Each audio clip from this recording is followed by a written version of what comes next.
So, there I was, barreling down the dark interstate at around 2 a.m., the headlights of my rig cutting through thick fog that had rolled in from nowhere. Driving at night was routine for me. I'd been hauling loads across the country for years, seen every kind of weird and unsettling thing you could imagine. But this night was different. I'd picked up a load in California, aiming to deliver in Colorado by sunrise. It was a long haul, but the road had always been a friend, even if a strange one at times. After all, there's something about the hum of an engine and the sight of nothing but open road stretching in front of you that can make you feel invincible. Until that night, about 2 hours into my trip, the road narrowed, twisting through a stretch of deserted forest. The GPS warned me this route could be risky, but I'd driven it before and figured I could handle it. As I rounded a sharp bend, a figure darted across the road. I hit the brakes hard, heart hammering, and barely managed to avoid hitting whatever it was. When the dust settled, I looked around. No one. Just an empty road, trees towering on both sides, silent and still. I pulled myself together, thinking maybe I'd just seen an animal, maybe a deer, but then there was something else. A noise, a whisper. Through my open window, something was whispering my name. The hairs on the back of my neck prickled as the whispering grew louder, more insistent. I closed the window, figuring I was just tired, imagining things. But as I drove on, I couldn't shake the feeling that someone, or something, was watching me from the shadows. I pushed the accelerator, eager to get out of that forest stretch. Then my truck's radio, which I had left off, crackled to life. Static filled the cabin, and underneath the static, a voice murmured just barely loud enough to hear. "Come back." A chill ran down my spine.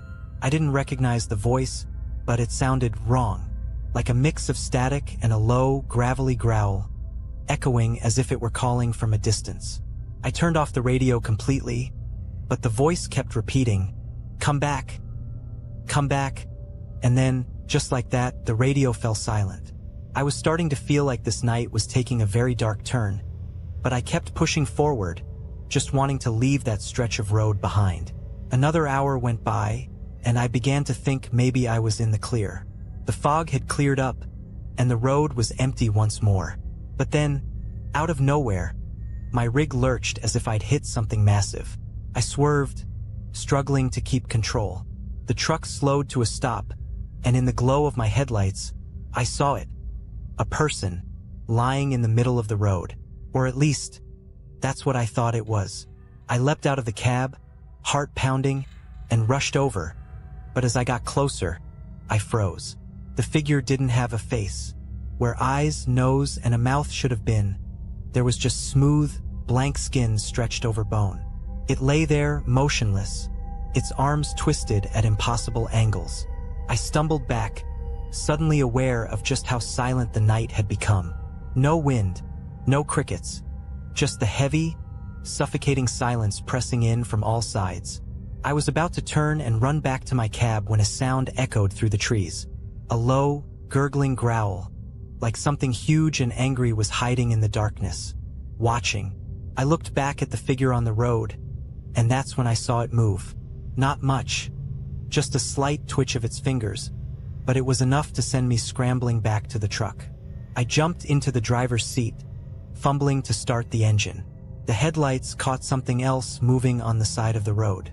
More figures, all identical, all faceless, slowly emerging from the trees. They stood there, staring, or whatever they did with those smooth faces, right at me. With a shuddering gasp, I slammed my foot down on the accelerator and peeled out of there. My headlights cut through the darkness, revealing nothing but the empty road ahead. But as I sped away, I glanced in the rearview mirror and saw the figures following me. The figures didn't run. They didn't even walk. They just appeared, like static on a TV screen flickering closer each time I glanced back. 1 second, they'd be 50 feet behind, the next just 10. I couldn't look in the mirror anymore. I gripped the wheel, white-knuckled, heart racing, as I pushed the rig harder than I'd ever dared.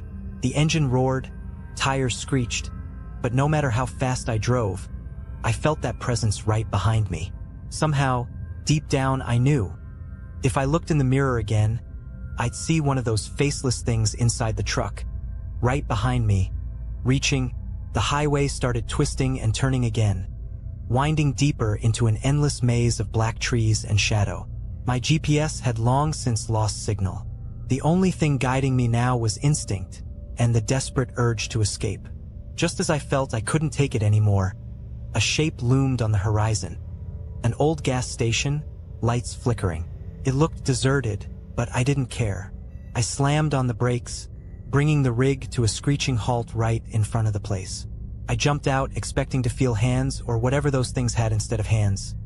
Grab me, pull me down, but nothing. The air was still, the night silent. I glanced around, heart still pounding, but the road behind me was empty. No figures, no whispers, nothing. I took a few shaky steps toward the gas station, wondering if I'd imagined the whole thing. But the voice on the radio, that low, distorted growl, still echoed in my mind. As I stepped inside the gas station, I took a look around. Rows of dusty shelves were stocked with snacks that looked like they hadn't been touched in years. The air was thick with the smell of mildew and something else, something metallic. Behind the counter was a clerk, his face obscured by the shadows. He didn't move, didn't speak. "Hey," I managed, voice shaking. "Phone. Do you have a phone?" The clerk lifted his head slowly, and my stomach dropped. His face was wrong. Too smooth, like his features had been blurred, melted together. And his eyes, small, black, bottomless pits that swallowed the light. "I'd leave if I were you," he rasped, voice crackling like dead leaves underfoot. "You're not supposed to stop here." What?" I stammered, trying to back away. "They don't like it when you stop," he said, and his mouth twisted into a grimace, teeth too sharp, too white, in the dimness. "You'd better get back in your truck and keep going. Otherwise, they'll find you." I didn't need to be told twice. I turned and bolted out of the gas station, practically diving back into the cab. As soon as I slammed the door shut, the headlights flickered on by themselves, casting their eerie glow across the empty road. Only, the road wasn't empty anymore. A figure stood directly in the beam of my headlights, just a few feet away. It had no face, just like the others, but this one was wearing an old, torn trucker's jacket, like it had once belonged to someone like me. And draped over its shoulders, barely visible in the dim light, was a chain, thick, rusty, with a padlock that looked as old as the road itself. The thing tilted its head to one side, almost curious, and then it took a step forward. My foot slammed on the gas before I could think. The truck lurched forward, headlights blazing as I barreled right toward it. But the figure didn't move. It just stood there, waiting, and as I passed through it, as if it was made of mist, my whole body went ice cold, a chill that froze me to the core. The radio crackled again. "Turn back," the voice whispered, as if it was right next to my ear, making the hair on the back of my neck stand up. "Turn back." The truck roared forward, but the road in front of me wasn't the road I remembered. The familiar twists and turns were gone. Instead, I was hurtling down a straight, narrow stretch lined with endless black trees. No landmarks, no signs, just an endless path that seemed to go on forever. I glanced at the clock on the dashboard. It was stuck on 2:37 a.m., the digits flickering weakly. My GPS was blank, no signal, no map, just a hollow, empty screen. I tried the radio again, desperately twisting the knob, but all I got was that same low, static-laced growl. It droned on, maddening, echoing through the cab like it was trapped with me. Then headlights appeared in the distance, a massive set, like those of a semi barreling toward me at full speed. I honked the horn, flashing my lights, trying to get the other driver's attention. But the lights didn't budge. They just kept getting closer, faster, brighter. My heart pounded as I gripped the wheel, hands slick with sweat.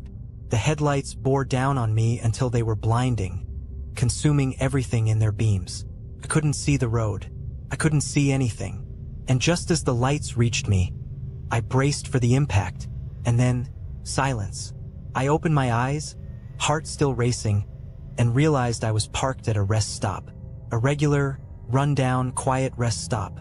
The cab was still, the headlights shining onto an empty lot surrounded by dark trees.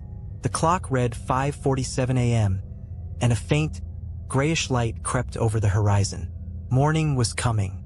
I sat there for a few moments, shaken, wondering if I'd dreamed the entire thing. My fingers were stiff and aching from how tightly I'd gripped the wheel. My throat was raw from shouting, but the truck was fine. Everything was fine. I was parked like I'd just pulled over for a break. In a daze, I climbed down from the cab, rubbing my eyes. I looked around the empty rest stop, trying to get my bearings. The first thing I saw was another truck parked a few spaces down. It was an old, rusted rig that looked like it hadn't moved in years. And then I saw him, a man, standing just behind the truck, staring at me. He was wearing an old, worn trucker's jacket, and across his shoulders, slung like some kind of twisted burden, was a heavy chain with a padlock. I couldn't see his face, not clearly anyway. His features were shadowed, but I could feel him staring, like his eyes were burning right into me. I turned to get back in my truck, to get away from him, but as I moved, he called out in a voice as hollow and empty as the static on my radio. "They don't like it when you stop," he said, almost a whisper, barely audible over the hum of the engine. "If you keep going, they might just let you go. But if you stop again, you'll never make it out." I climbed back into my truck, hands shaking as I started the engine. I didn't look back. Couldn't. As I pulled out of the rest stop, I forced myself to focus on the road, to keep my eyes forward.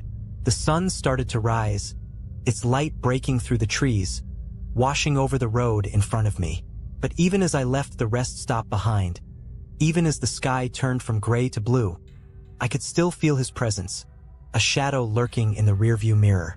And somewhere, in the distance, I heard a low, static-laced whisper trailing after me, like a faint echo from another world. "Turn back." I kept driving, and to this day I haven't stopped. Not at night, not in the fog, not when the whispers come through the radio, because I know that if I ever stop again, they'll be waiting. It was about midnight when I took a wrong turn off Interstate 80 somewhere in Nebraska. I'd been on the road for almost 14 hours straight, hauling my load across 3 states. Sleep wasn't an option. I had to make it to Denver by morning. I'd been through these back roads countless times, so the detour didn't bother me at first. But as the minutes ticked by, I couldn't shake the feeling that something was wrong. The night was unusually still. Even the usual chirping of crickets and rustling of tree branches seemed absent. Then I noticed a dim glow in the distance. A rundown gas station, miraculously still open at this hour. I figured I'd pull over, grab a coffee, and ask for the quickest way back to the main road. When I walked in, the place was empty. No one behind the counter, no customers. The fluorescent lights overhead buzzed, casting an eerie, almost sickly glow. There was something stale in the air, the kind of staleness that hinted at secrets best left alone. "Hello," I called out, trying to break the silence. Nothing. Shrugging it off, I poured myself a cup of burnt-smelling coffee. Just as I was about to leave, a figure emerged from the back room.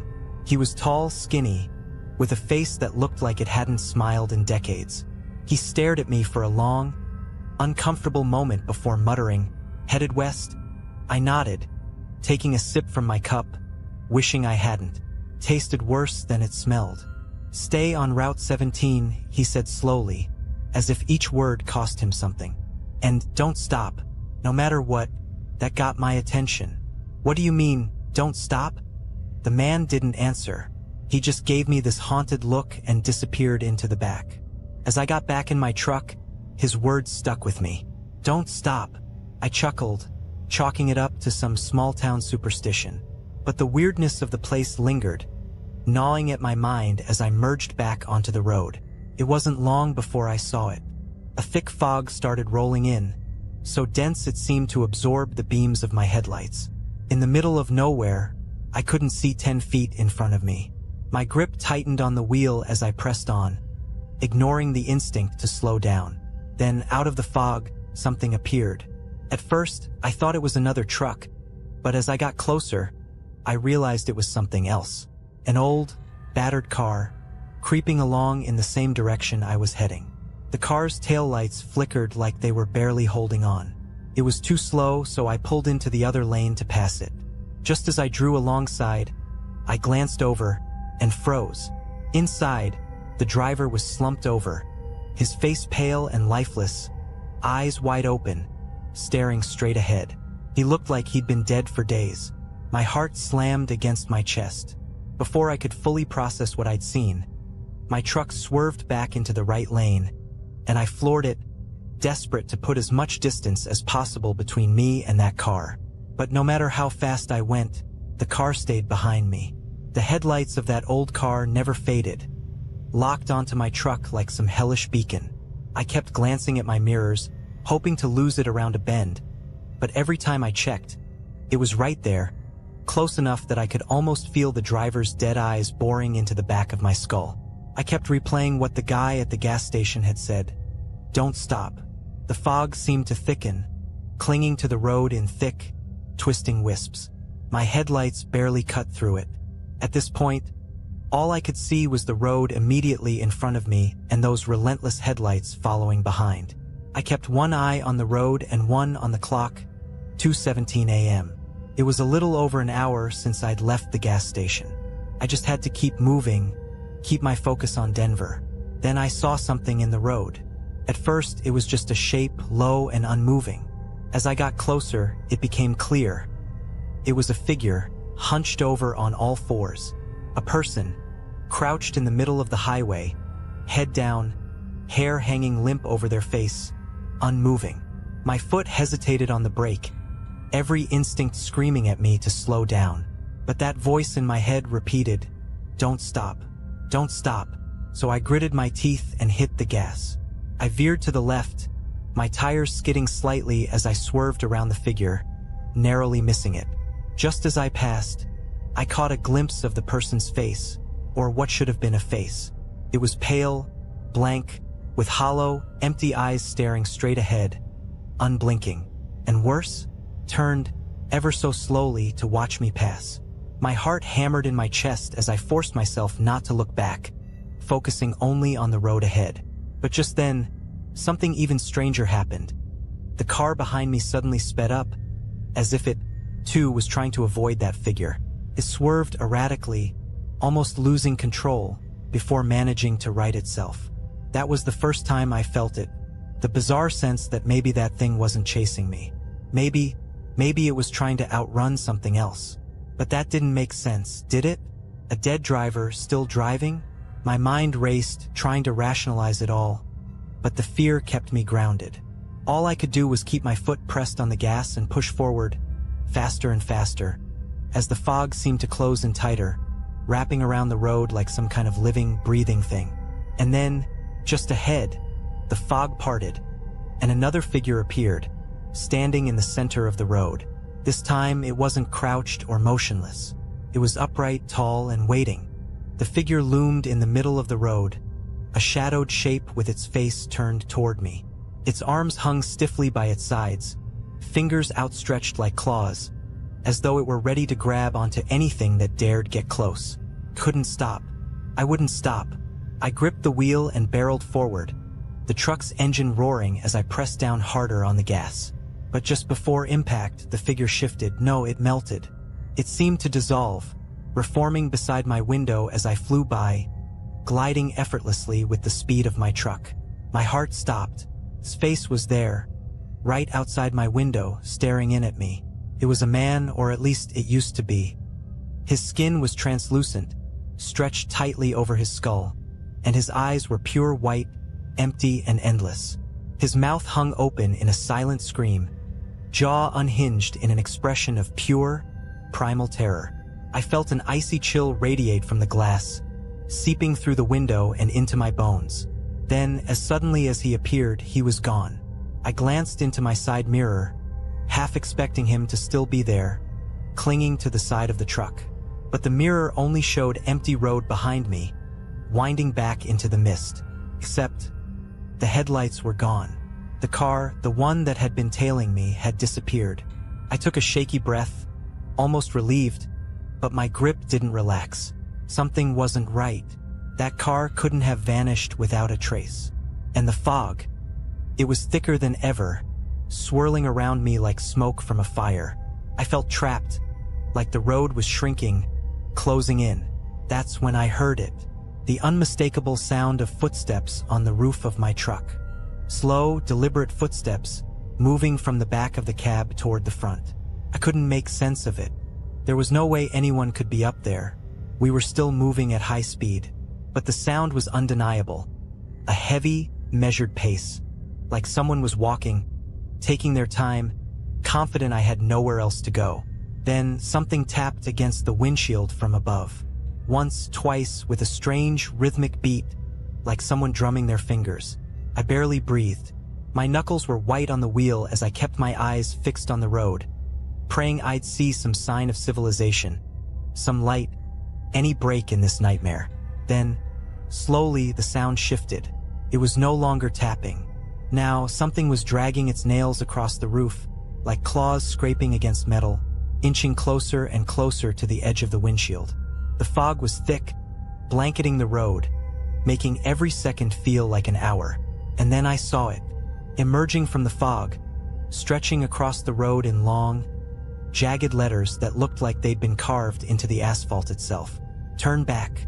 The words stretched on for at least 50 feet, glistening wet and fresh in the darkness. But I knew those letters hadn't been there a moment ago. The scratching stopped. The air around me grew thick, almost suffocating, as if something enormous was crouched just above, waiting. I couldn't turn back now.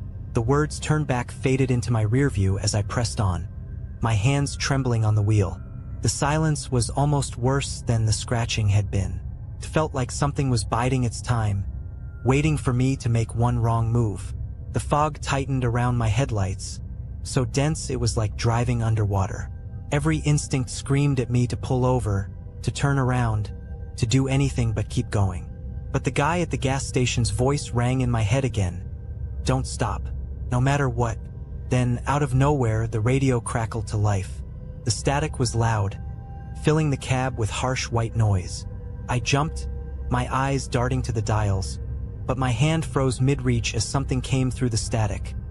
A voice, low and strained, like it was fighting to be heard. It was my own voice. Shouldn't have come this way.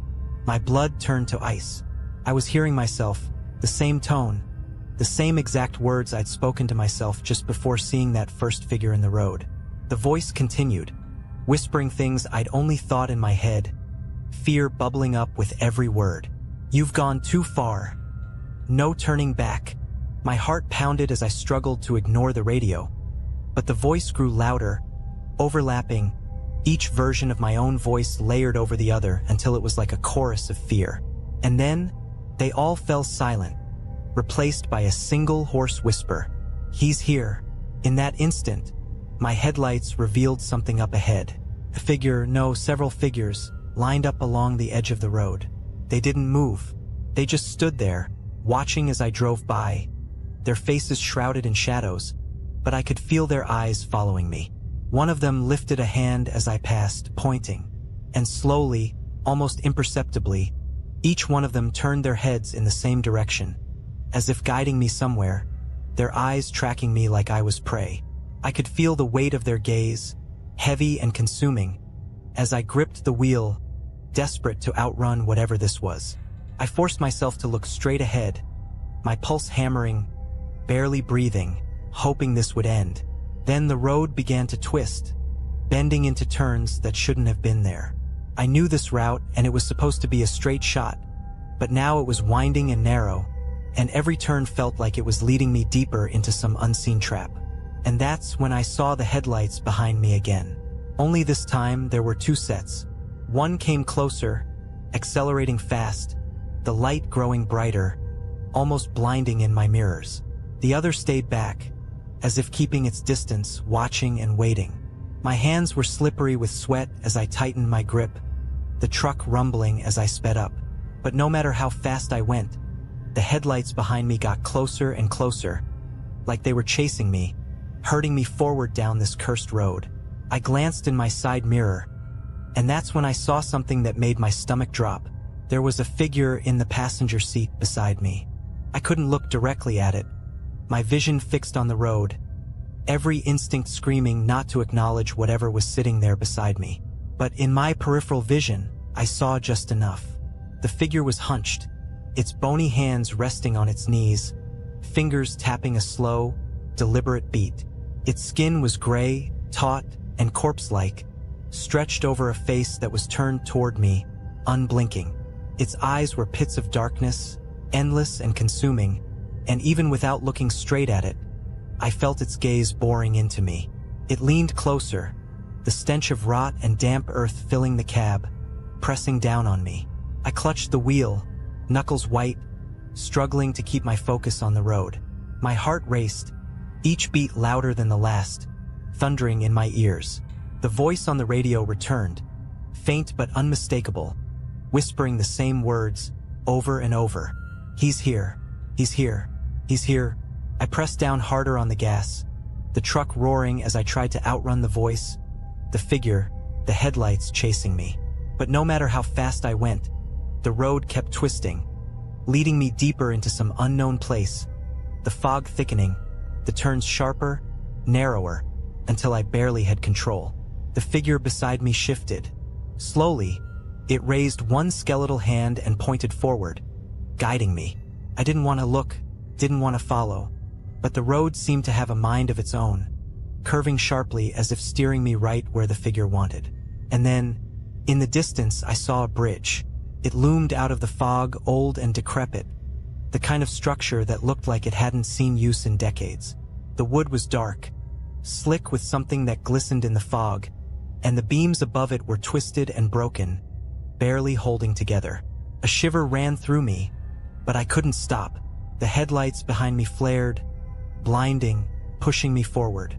The figure beside me whispered something, a garbled mess of words that chilled my blood. My mind raced, trying to make sense of it, to understand, but it was like hearing a language from a nightmare, words that shouldn't exist. As I approached the bridge, the figure leaned in, closer than ever, so close I could feel the cold radiating off it, freezing the air between us. Its lips cracked open, and for the first time, it spoke clearly. "You can't escape. He's waiting." My pulse skittered. I could barely breathe. The bridge stretched out before me, endless and dark, a chasm below it that seemed to go on forever. I wanted to slam on the brakes, to turn around, but the figure's gaze pinned me in place, a weight that rooted me to the seat. Then, just as my front wheels hit the bridge, the headlights behind me went dark. The road behind me disappeared into the fog, swallowed whole, leaving only silence. And that's when I heard it. A low, deep growl, rumbling up from beneath the bridge. It was an animalistic sound, primal and hungry, echoing through the night like a warning. My heart hammered, my skin cold as I gripped the wheel, inching forward, barely breathing. The sound grew louder, closer, as if something was moving up from the darkness below. I risked a glance at the figure beside me, desperate for some hint of what was happening. But it was gone. The passenger seat was empty, the stench of rot lingering, but the figure had vanished without a trace. Then, with a crack, the bridge beneath me shuddered, with splintering as something massive began to move below. The bridge groaned under the weight of the truck, the wood buckling, shifting, as if something immense and alive was moving just beneath the surface. The fog thickened, swallowing the edges of the bridge and turning everything outside my windshield into a dense, suffocating wall of gray. I was trapped, caught on this ancient, crumbling bridge with nowhere to turn, no way to go but forward. And then, out of the fog ahead, I saw it. A figure tall and unnaturally thin, standing directly in the center of the bridge. Its body seemed to blend with the mist, limbs elongated and warped, twisting into unnatural angles. I slammed on the brakes, the truck skidding to a halt just feet away from the figure. My hands were shaking as I watched it stand there, motionless. For a few moments, nothing happened. I thought maybe it was just another apparition, something that would vanish if I just blinked or looked away. But then it began to move, its head tilting, jerking toward me as if it had finally sensed my presence. It took a step forward, the wood creaking under its weight, and I saw its face for the first time. It had no eyes, just empty, hollow sockets staring into me, somehow seeing everything. Its mouth stretched impossibly wide, twisted into a grotesque grin that seemed to grow larger with every step. The closer it came, the more I felt my courage drain away, replaced by a cold, numbing fear that gripped me from head to toe. The growling sound beneath the bridge grew louder, now accompanied by the splintering of wood as the structure gave way piece by piece. Whatever was down there was rising, and it felt like the whole bridge would collapse at any moment. I knew I had seconds left to decide. Somehow, I forced myself to move. I slammed the truck into reverse, trying to back up, but the bridge shuddered violently, lurching downward as the beams split and cracked. The headlights flickered, casting strange, twisting shadows across the fog, illuminating the creature just inches from my hood. Its fingers stretched out, reaching for me. With a primal scream, I threw the truck back into drive, my only choice to plow forward, straight toward the figure. The truck lurched, its wheels skidding across the splintering wood, but I kept going, pressing down on the gas with everything I had. The creature let out a shrill, inhuman scream, its mouth widening even further as I barreled straight into it. I braced for impact, but when I hit, the figure exploded into mist, vanishing as though it had never been there. The truck roared onto the other side of the bridge, but the growling below followed me, relentless. In the rearview mirror, I saw the bridge behind me collapse into the chasm, the fog closing in as planks and beams tumbled into darkness. I kept driving, not daring to stop until the fog finally thinned and the road opened up. My heart pounded as I reached a crossroads, the signs pointing toward Denver glinting under my headlights. It was over. Somehow I'd made it. But as I rolled to a stop to catch my breath, something caught my eye in the rearview mirror. Just a glimpse, but enough to send a cold chill down my spine. In the shadows at the edge of the road, barely visible in the dim light, was the figure.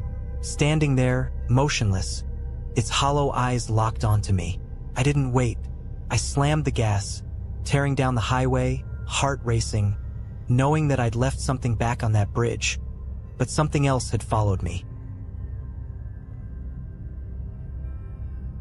I never liked taking the night shifts, but as a truck driver, you don't always get a choice. You just take the load and go.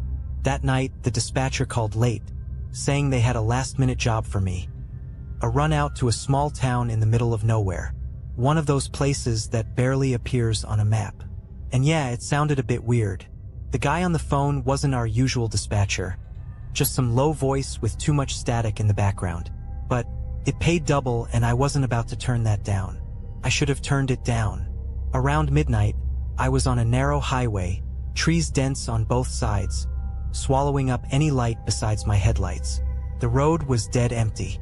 Not a single car passed me in the last hour. Radio static buzzed quietly in the background, the only sound besides the hum of the engine. A good way to stay alert, I told myself. But something in the air felt wrong. The kind of feeling you get when someone's watching you, even if you're all alone. After a while, I started noticing strange signs along the road. Nothing like the usual mile 25 or no littering ones. These were old, rusted, barely hanging on their posts. I squinted as one came into view. It had no words, just a hand-painted symbol of a twisted figure. Its head was cocked to one side, its limbs longer than humanly possible. That uneasy feeling grew worse. I turned my eyes back to the road, shaking it off as just some prank from local kids. But then the radio crackled louder. Through the static, there was a faint voice, just a whisper, like someone far off. "Turn around," it said. Then, nothing. I laughed a bit, chalking it up to a prank or my own sleep-deprived mind, but I turned the volume down anyway. After about 20 minutes, I saw something in the road up ahead. A silhouette, maybe 30 yards away, walking along the edge of the highway. Just a shadow in the glow of my headlights. At first, I thought it was an animal, but as I got closer, I realized it was a person. They wore a long, tattered coat and didn't seem to notice my truck barreling down behind them. It wasn't until I was practically on top of them that they finally looked up. Their face, if you could call it that, wasn't right. The features were blurred, almost melting together like a half-formed clay sculpture. Eyes too large, mouth stretched into a frozen, unnatural smile that twisted at odd angles. As I sped past, their gaze snapped to meet mine, unblinking. I felt a shiver crawl up my spine. I knew I should have kept driving, but I slowed down, glancing in my rearview mirror. There was no one there, just the empty road behind me. I sped up. The voice on the radio came back, crackling with static. Louder this time. "You need to leave." I pressed the power button, trying to turn it off, but the voice kept coming, scratchy and distorted. I hit the button harder. Nothing. Then, a burst of static cut through the silence, and I heard the sound of footsteps. It sounded like someone was running, bare feet slapping against cold concrete, and it was getting closer. My heart raced. I stomped on the gas, forcing my rig to go faster down that winding road. My eyes were glued to the rearview mirror, watching the empty road behind me. And then I saw it. That twisted figure was back. Not walking this time, running. Its long, distorted limbs pumped furiously, its misshapen face fixed in a grotesque grin, and it was keeping pace. I forced my eyes forward, praying that whatever it was wouldn't catch up. The radio static exploded again, deafening this time, and I heard a scream, sharp and piercing, like nails dragging across my mind. My vision blurred for a second, my grip slipping on the wheel, and the truck veered slightly before I managed to steady it. Just ahead, a shape emerged from the trees lining the road. A man, waving his arms frantically in the middle of the highway, his eyes wild with panic. I swerved, barely managing to avoid him. My brakes screeched as I brought the truck to a halt, my heart thundering in my chest. I looked out the window, but the man was gone. Nothing but the empty road stretched out before me. I told myself to keep going, just get the hell out of there. But something in me, maybe the old trucker's code of helping others, made me check the side mirror again. And there he was, the man standing just behind my truck, staring up at my window. His eyes were wide, mouth gaping open as if he were silently screaming. I didn't dare get out. I just stared back at him, feeling my skin prickle with cold dread. He took a step forward, his hand reaching up to the door handle. I floored it. The truck roared as it leapt forward, leaving that figure behind in the swirling dust. I didn't look back, not once. I just drove, faster than I ever had, the trees blurring past as the road stretched out in front of me. Hours later, I finally saw the lights of a gas station, a sign of life. I pulled in, barely able to keep my hands steady as I climbed out of the cab. The attendant looked at me, eyes narrowing as he took in my pale face and trembling hands. "You all right, buddy?" he asked. I opened my mouth to answer, but I couldn't find the words. How could I explain what had happened? Then I glanced at the window of the gas station and froze. There, reflected in the glass, was that figure, standing just behind me, its twisted face smiling back at me through the night. I stumbled back, blinking hard, praying that my eyes were playing tricks on me. But there it was, clear as day in the reflection. A contorted figure with that wide, unnatural grin, lurking in the shadows just beyond the gas station's glow. I whipped around to face it, fists clenched, ready to defend myself. But there was nothing there, just the dark, empty road stretching back into the woods. The gas station attendant tilted his head, watching me with concern. "You sure you're okay, man?"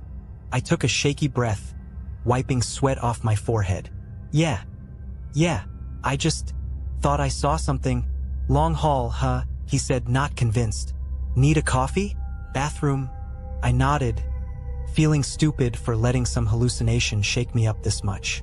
"Yeah, coffee, please." Inside, the fluorescent lights were harsh, casting everything in a sickly white glow. The place was silent. No music, no hum of fridges, just that thick, uncomfortable quiet. I moved to the counter, drumming my fingers while the guy poured me a cup. I couldn't help but glance over my shoulder, scanning the glass doors to make sure I was still alone. As the attendant handed over the coffee, I felt an overwhelming urge to just talk to someone, to explain what I'd seen, to ask if he'd ever experienced anything like it on this highway. But before I could say a word, I noticed something odd on the guy's arm. It was a tattoo right above his wrist,